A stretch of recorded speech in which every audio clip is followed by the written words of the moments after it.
As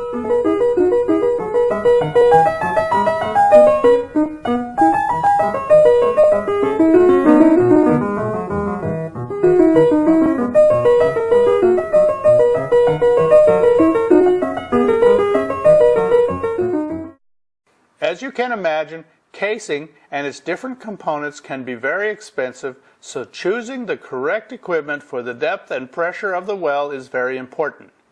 It is usually up to the drilling team to calculate the least expensive casing that is capable of safely and adequately encasing the well so fluid can flow freely while containing the pressure that could lead to dangerous blowouts. Providing a margin of safety to protect the monetary investment, the crew, and the environment, casing designs can be critical, especially on deep, high-pressure wells. The well thickness and yield strengths of each string of pipe must be carefully planned to fit the conditions of the well.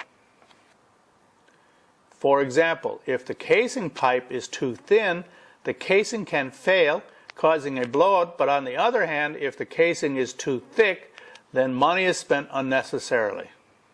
Fortunately, there are computer programs that help simplify this process.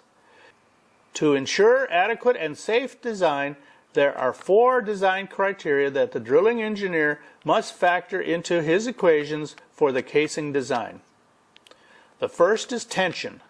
Since all the casing hangs from the top joint, that joint must be strong enough to support all the strings.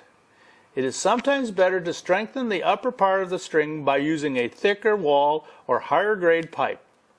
Of course, if a thicker wall is used, the engineer must account for this weight in his calculations for the rest of the strings. The next is the danger of collapse. This danger is greatest when cement has just been circulated up the outside of the casing, because the cement is much heavier than the mud that is inside it. The deeper the hole, the greater the outside-in pressure differential is. Strengthening for collapse is usually done at the bottom of the hole with a higher grade of casing. Third are burst stresses. Like collapse, these stresses are concentrated at the bottom of the hole. Critical time for burst stress is in pumping operations at the beginning of a cement job and during a fracture treatment or stimulation. The entire string is designed to be stronger at the top for tension and at the bottom for collapse and burst. The weaker casing pipe is usually in the middle of the string.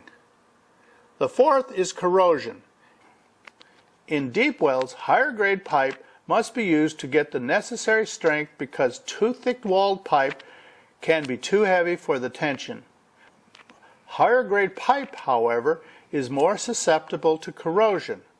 For example, the presence of hydrogen sulfide gas is particularly troublesome because H2S can penetrate high-strength steel to become brittle and lead to cracks and breaks. In very deep, high-pressure sour gas wells, nickel alloy pipe is often the only solution. Because it is very expensive, it is used only when nothing else will do the job. Now let's turn our attention once again to the wellbore. In running casing and cement, the initial cementing, called primary cementing, creates a sheath or cover of hard cement that fills the annular space between the outside of casing and the wellbore wall. As I mentioned earlier, its primary function is to block fluid movement and pressure transmission up or down the annulus. Subsequent cementing is called squeeze cementing and is done to repair the primary cementing or in connection with a workover, a well that is being reworked because of declining production. Let me describe the various pieces of accessory equipment needed when running casing and then later cementing. In this illustration, you can view the typical equipment setup. At the bottom is a guide shoe. It has a rounded base that is run to the bottom of the casing string in the hole to prevent the casing from sticking on ledges. It can easily be drilled through later if necessary. Next is the float valve. It can sit either in a shoe called a float shoe or in a float collar located a joint or two above the shoe. The function of the float valve is to prevent mud from filling the pipe. It also provides buoyancy to the pipe, which then lessens the load on the derrick and the top joint of the pipe. As the casing is run in the hole, the casing pipe is periodically filled with water at the surface to reduce differential pressure that might cause the casing to collapse. Inside the float valve, the ball and seat type valve keeps the pipe closed while the casing is being run and opens it while the cement is being pumped in. The ball and seat valve also prevents backflow of either the fluid or the cement into the drill pipe. Next are the scratchers or wall cleaners. They remove mud cake from the sides of the hole. Attached to the outside of the pipe, these scratchers allow the pipe to make better contact with the sides of the hole as the cement is pumped into the annulus. As you might guess, smoother walls along the sides of the open hole allow a better seal to form between the cement and the formation rock. Radial type scratchers require that the pipe be reciprocated or moved in an up and down motion before and during cementing. Vertically mounted scratchers require the pipe to be rotated. Centralizers sit at the top of selected joints. They are attached to the outside of the casing pipe to center the pipe in the hole in preparation for cementing.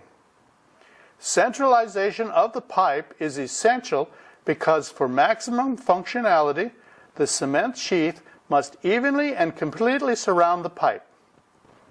These are the essential pieces of equipment used in preparation for cementing. Let me now describe the process of running cement. First, dry cement is mixed with additives made up of accelerators, retarders, and density adjusters. The function of these additives is to adjust the dry cement properties to fit the conditions of the well. Accelerators speed up the setting time of the cement. Retarders do the opposite. They prevent premature setting in deep, high-temperature wells. Density adjusters increase the cement weight to reduce pumping pressures or to permit a higher cement column without fracturing the formation. After the casing is in place, the cement is properly blended with water and the hole is prepared for pumping. First, a hard rubber rupture plug is inserted into the casing, followed by the cement slurry. This plug will separate the existing mud from the new cement. Pumped to the bottom of the hole, the wet cement slurry, pushing the plug in front as it flows down, forces the rupture plug into the seat in the float collar. Once in place, the driller slightly increases the well pressure to break through this rupture plug. Once the plug is broken, the cement slurry displaces the existing mud in the annulus. When adequate cement has been pumped, a second plug, called a seal plug, is then inserted. This seal plug serves to separate the cement slurry from the fresh mud that follows. Finally, the cement slurry is displaced out of the casing into the annulus. The cement job is completed when the second plug, the seal plug, lands or seats in the grooves in the float valve. This landing is signaled at the surface by a sharp pressure increase. The pumps are then shut down, which allows the pressure to drop. The decreasing pressure causes the float valve to close, preventing the heavier cement in the annulus from running back into the casing. After the pumps are shut down, well operations are suspended for from 12 to 24 hours so that the cement can set. With the cemented casing in place, the next task is to perforate the casing in the zone of interest, now called the pay zone. Perforating means that the hole is left through the walls of the casing, the cement sheath, and continuing on for about 1 meter into the formation rock. It is through these holes that hydrocarbon fluids, will pass to the surface when production begins. To blast through the casing and cement, jet perforators are set to blast on average 4 to 8 jet holes per foot.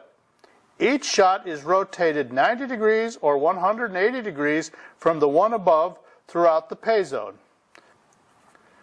To blast these jet perforators through the casing and out into the formation, casing guns are used. Both retrievable and reusable, these casing guns are made of strongly constructed steel which are run on an electric wireline. Before first firing the guns, the hole is filled with salt water. This salt water is called water blanket or load brine. When the well is perforated, the water rushes out through the new perforations, killing the well and preventing a blowout. With the potential for further damaging the formation near the wellbore, using overbalanced conditions, the engineering team may decide to stop further perforations until the well has been prepared for production. This means that the well will be outfitted with tubing, packers, and the Christmas tree to better accommodate perforating in preferred underbalanced conditions. In addition, many of the subsequent well treatment processes described in the next segment of this chapter are optimally done after the well has been outfitted with these three components. They include the wellhead and the various processes of preparing a well for production and will be discussed here. In preparing the well for production, smaller diameter pipe called tubing is installed down the casing with a packer at the bottom.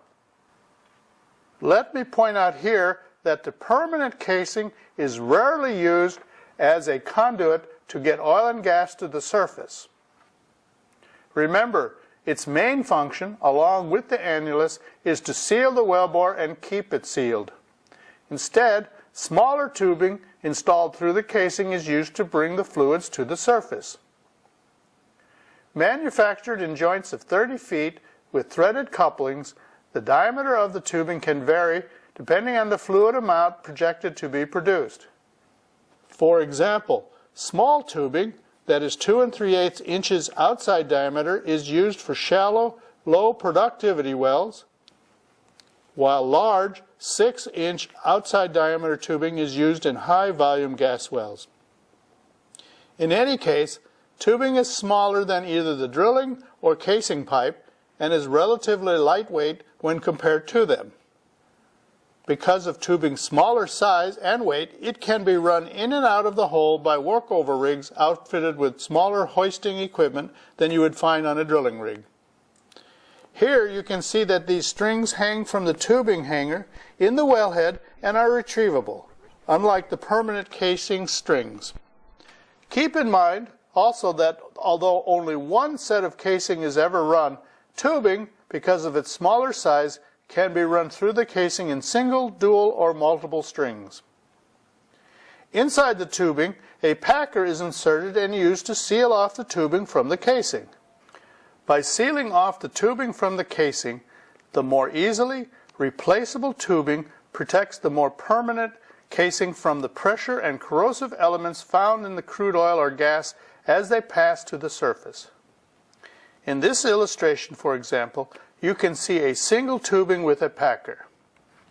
In the second, dual strings can be seen side by side with a packer at the end of each string at different depths. A dual configuration is preferred when production from the well comes from two different zones that the engineering team wants to keep separate. In addition, dual or multiple strings offer economic incentives where warranted because only one well has to be drilled instead of multiple ones. Both dual and multiple strings can be installed, but multiple strings are less popular because of their mechanical complexities.